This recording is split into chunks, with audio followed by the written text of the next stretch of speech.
You know that little panic when you wake up in the dark and the room gives you nothing? No alarm, no traffic yet, no strip of light under the door. For a second, you don't know if you've slept for 20 minutes or 8 hours. Your hand goes looking for your phone before you're even fully awake, because that glowing rectangle knows where you are in the night better than you do. Now take it away. Take away the phone, the wall clock, the microwave, the school bell, the calendar app, the word minute, the word hour. Put yourself on the ground 40,000 years ago, under a sky bright enough to cast shadows, with a fire burning low and something moving beyond the edge of camp. You still need to know the same thing. When is it? And getting that answer wrong isn't an inconvenience. Leave too late and you come back through predator darkness. Misjudge the tide and the shellfish beds are underwater. Miss the short window when a plant ripens and your group loses food that won't come back for a year. So ancient humans weren't asking time as a philosophy question. They were asking it as a survival problem. And the strangest part is, the first clock wasn't in the sky. It was inside the body asking the question. Deep in your brain, just above the place where the optic nerves cross, is a tiny cluster of cells called the suprachiasmatic nucleus. It's about the size of a grain of rice, and it keeps a rhythm close to 24 hours. Morning light resets it. Your temperature rises and falls. Hunger appears on schedule. Melatonin waits for darkness. Long before anyone measured time, humans felt it as weather moving through the body. In 1962, a French cave explorer named Michel Siffre went underground without a clock or sunlight. He wanted to see what happened when a human was cut off from the outside day. His dates drifted. His guesses became unreliable. But his body didn't become random. It kept making cycles, just loosened from the sun. That tells you something important. Humans didn't invent time out of nothing. We learned to compare our private rhythm with the rhythm of the world. Step outside and the biggest clock on Earth is already moving. The sun doesn't just rise, it rearranges danger. At dawn, the cold begins to lift. By noon, shade almost disappears. By evening, the same trail that felt safe becomes a gamble. Push a stick into the dirt and the shadow becomes a slow hand. In the morning, it reaches one way. At midday, it shrinks to its shortest point. In the evening, it stretches back across the ground. You don't need numbers to understand that. You need memory. When the shadow touches that stone, we leave.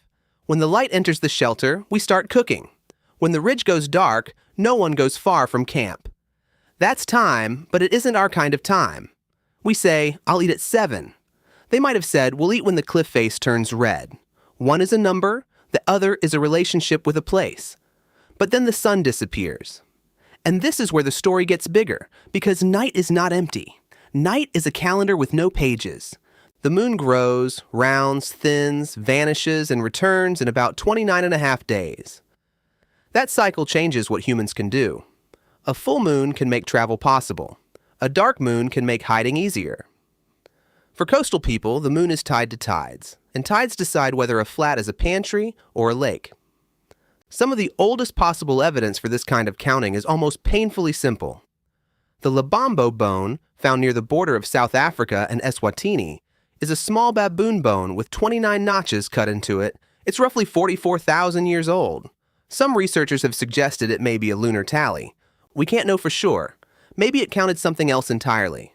But the possibility is hard to shake because the tool is so human. A bone, a blade, one mark, then another, then another. A person trying to make the moon stay still long enough to remember it. And once humans start doing that, time stops being just something you notice.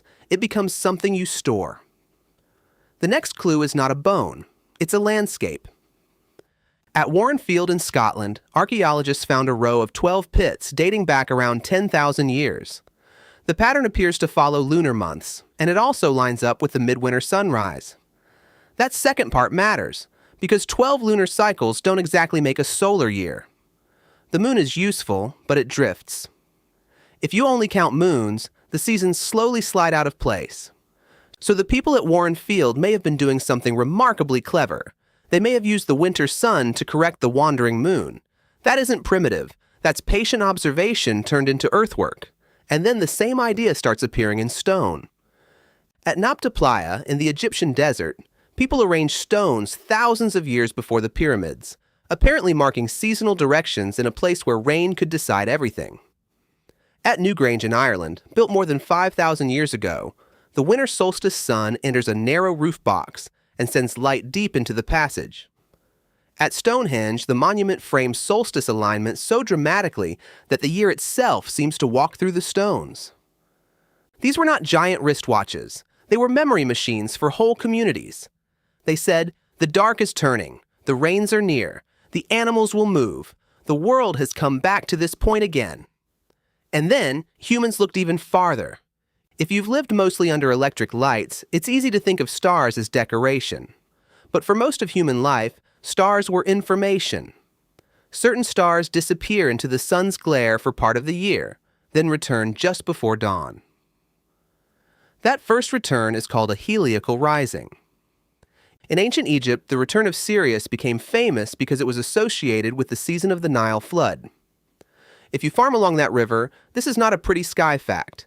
It tells you when the land may become fertile again. So the question wasn't really what time is it? The question was, what is the world about to do? That is why many older calendars don't feel like our calendars. They don't begin as empty boxes waiting for appointments. They begin as events. The salmon return, the frost hardens the ground, the dry wind changes, a certain flower opens. Time was not separate from life. Time was life becoming recognizable again. But then agriculture changed the pressure. If you're a small foraging group, being a few days off can matter, but you may still adapt. If you're managing fields, grain stores, irrigation canals, taxes, armies, and festivals, around then is not enough.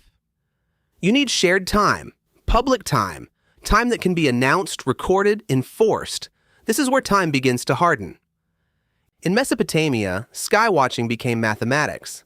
The Babylonians used a base 60 system, and that ancient habit is still hiding in your phone right now. 60 minutes in an hour, 60 seconds in a minute. In Egypt, people divided daylight and darkness into 12 parts each. But those early hours were not equal all year. A daylight hour in summer was longer than a daylight hour in winter because the day itself was longer. Imagine that. An hour that breathes with the sun. To measure these divisions, people used shadow clocks and sundials. But shadows fail at night, and clouds can erase them. So humans invented clocks that brought time indoors. A water clock is almost too elegant. Water drips from one vessel to another, and marks show how much has passed. It works in darkness. It works inside temples and courts. It turns time from something the sky does into something a room can hold. That may be the real invention. Not time. Contained time. Because once time can be contained, it can be commanded. A court can limit a speech. A temple can schedule a ritual. A city can coordinate guards. Later, mechanical clocks will make bells speak over towns, and factory clocks will make minutes feel like property. But the change began earlier, the first time someone stopped saying, "when the shadow reaches the stone," and started saying, "when the measure is full." After that, time no longer had to smell like rain, or look like Orion rising, or feel like hunger before dawn. It could become a unit, portable, comparable, tradable. And that is the part of the story we're still living inside. When you wake up in the dark and reach for your phone, you're reaching for the newest version of a very old human need. But modern life has trained you to distrust the older clocks. The clock in your body, the clock in the cooling air, the clock in birdsong, moonlight, shadow, and the angle of morning through a window. Those clocks are still running. Your brain still leans toward dawn. Your body still reacts to dusk. The moon still brightens the ground whether you notice or not. Winter still steals the afternoon by inches. Ancient humans did not live before time. They lived before time was sliced away from everything else.